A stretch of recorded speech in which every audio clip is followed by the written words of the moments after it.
managing your fourth trimester of pregnancy as a career mom.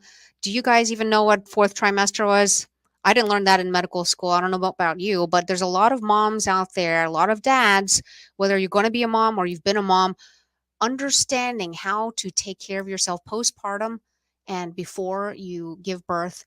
This doctor we're going to talk to today is a expert at this, and she's helping women and their families, their spouses deal with this.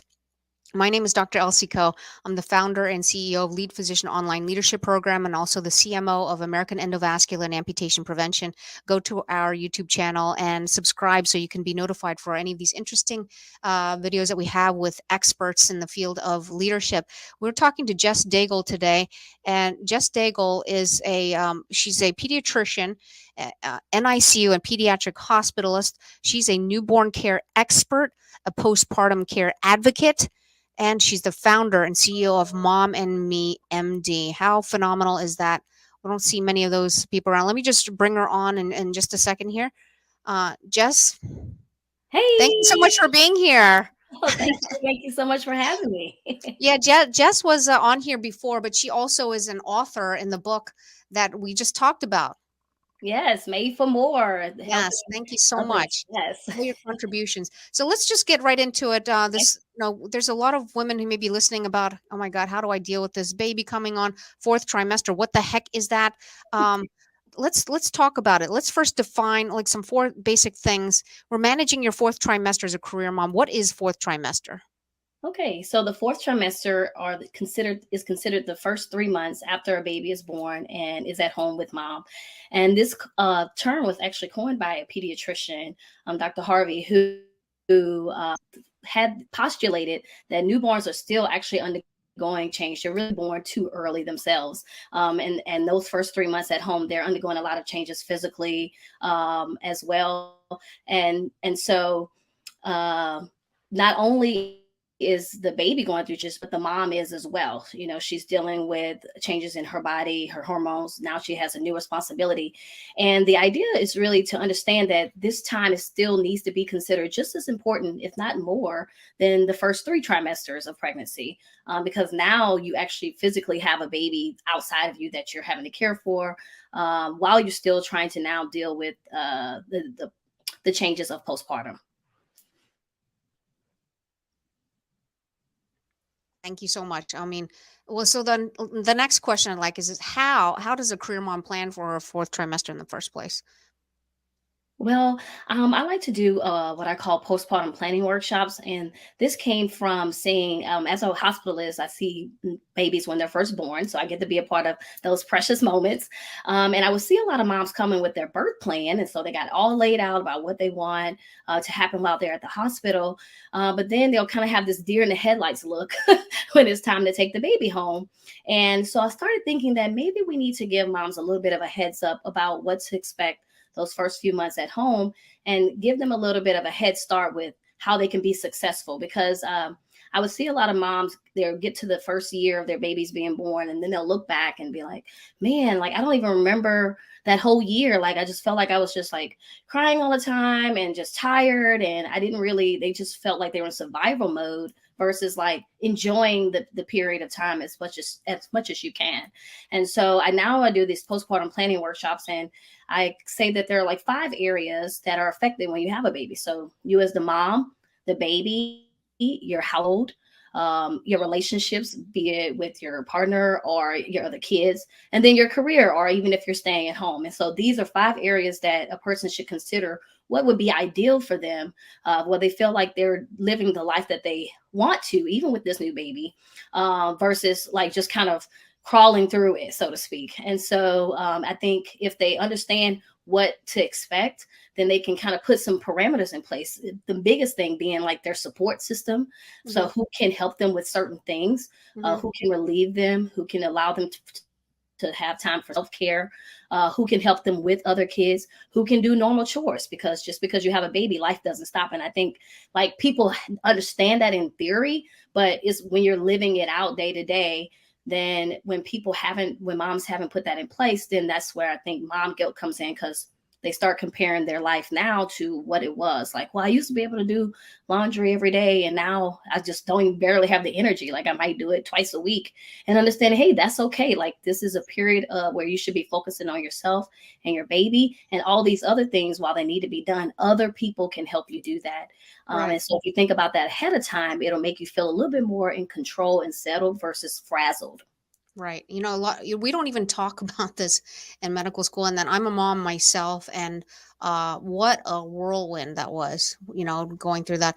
And I don't even think about taking care of yourself. You're just thinking about the baby. So why should we even consider our own needs as women, even after, having this baby?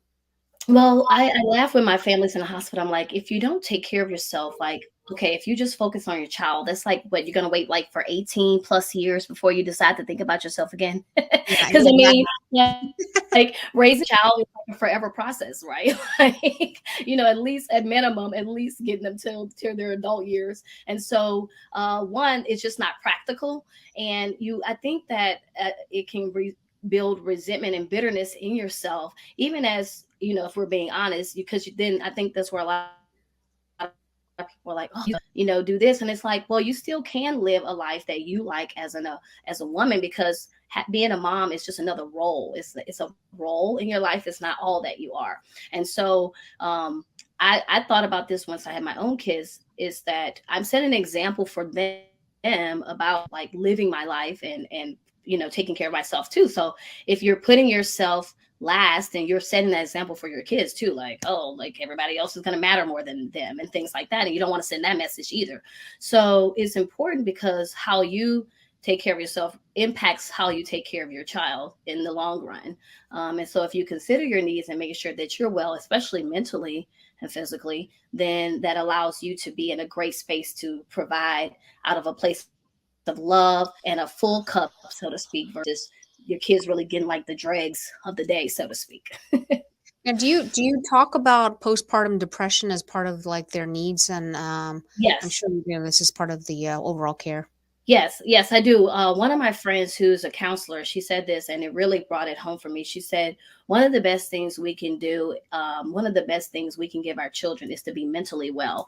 And I thought about that. I was like, that is so good, because we think about everything else when we're providing for our kids. Oh, we need to make sure they got this, or do they have all the clothes we want them to have? Do we have the toys and the this and the that? And it's like, if you're not your best self mentally, then that is going to impact. There actually are some studies that show like long-term depression and things like that in moms and stuff actually impacts the well-being of the children. And not to add on more guilt, because I don't want any mom who's struggling to feel like, oh, now that's one more thing I'm going to get wrong with my child. No, that's one more reason to make sure that you get the help that you need, and Yeah. because you do matter. And even if you didn't have the child, you should be in your best self mentally and physically as well. And so a lot of that, I think a lot of the postpartum depression is exacerbated by not having support, not having things in place where they're feeling so overwhelmed. Then that just adds on top of those natural hormonal changes. So that's why, in the news, I'm so happy, like, now there's so much focus on maternal well-being. Now you see it like everywhere, and people are talking about it, because it does matter. Hmm. My colleagues, Dr. Patel, just did a TEDx on the fourth trimester's impact, its economic impact, and a measure of a country's wealth is how well their momming babies are doing. And the US is at the bottom. Like, and we're supposed to be like number one, And so, Right.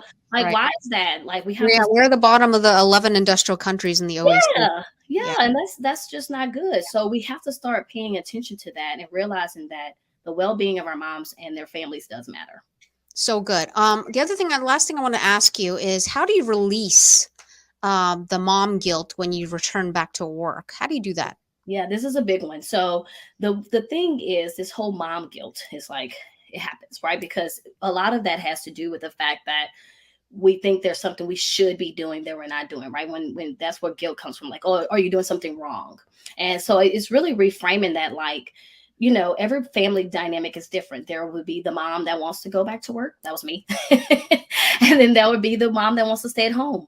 We need everybody. We need all types, right? Nobody is better than the other. It's really about what do you feel you're supposed to be doing at that stage in your life, right? And so the way you get through it is just to tell yourself, I'm doing something that's important for me and my family, especially if that is the case, because some people don't have the luxury of not working after they have their kids. And some in this country, people are hustling back within the first few weeks. Right after that 6-week checkup, they're almost back to work. Not everybody takes the couple of months off of maternal leave and paternal leave and things like that. So it's really understanding that you're doing the best you can for yourself and your family, and coming from that place, because that's going to be everybody can make that decision, and what that looks like will look different for everybody, right? And so I always say, like, a good mom is one that's caring about herself and her baby and making sure that they're safe and healthy and relatively happy, right? Because happiness depends on a lot of things.